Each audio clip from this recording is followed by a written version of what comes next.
بسم اللہ الرحمن الرحیم۔ ناظرین، میرے طرف سے آپ سب کو محبت بھرا سلام۔ ناظرین، آج کا سوال یہ ہے، کیا رمضان المبارک کے مہینے میں شیطان قید ہو جاتا ہے؟ اس سوال کا ہم جواب جانیں گے۔ ناظرین، آپ سے گزارش ہے کہ اس ویڈیو کو آخر تک دیکھیں۔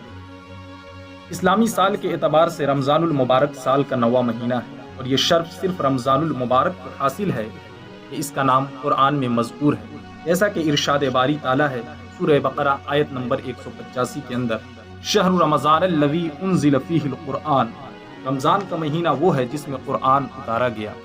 قرآن پاک کی 6 سورتوں کی 11 آیتوں میں روزے کا ذکر موجود ہے، جس سے روزے کی عظمت و بزرگی کا پتہ چلتا ہے۔ حجت الاسلام امام غزالی علیہ رحمہ فرماتے ہیں، روزہ نفس کی زکوٰۃ اور نیکی کی طرف بلانے والا ہے، اور لوگوں کے لیے ڈھال ہے۔ بھوک سے قلب میں صفائی اور طبیعت میں تیزی پیدا ہوتی ہے، اور بصیرت میں نکھار آتا ہے، کیونکہ شکم سیری اور آسودگی کند ذہنی اور دل کے اندھے ہونے کا سبب ہے۔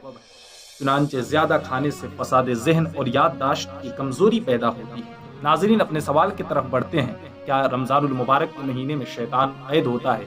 اس کے لیے میں ایک حدیث آپ کو سناتا ہوں۔ صحیح بخاری و صحیح مسلم میں حضرت ابو ہریرہ رضی اللہ تعالی عنہ سے مروی ہے، حضور اقدس صلی اللہ تعالی علیہ وسلم فرماتے ہیں، جب رمضان المبارک آتا ہے، آسمان کے دروازے کھول دیے جاتے ہیں۔ ایک روایت میں یہ ہے کہ جنت کے دروازے کھول دیے جاتے ہیں، اور ایک روایت میں یہ ہے کہ رحمت کے دروازے کھول دیے جاتے ہیں، اور جہنم کے دروازے بند کر دیے جاتے ہیں، اور شیاطین زنجیروں میں جکڑ دیے جاتے ہیں۔ اور امام احمد و ترمذی و ابن ماجہ کی روایت میں ہے، جب ماہ رمضان کی پہلی رات ہوتی ہے تو شیاطین اور سرکش جن قید کر لیے جاتے ہیں، اور جہنم کے دروازے بند کر دیے جاتے ہیں، اور ایک منادی پکارتا ہے، اے خیر طلب کرنے والے متوجہ ہو، اور اے شر کے چاہنے والے باز رہ، اور کچھ لوگ جہنم سے آزاد ہوتے ہیں، اور یہ ہر رات میں ہوتا ہے۔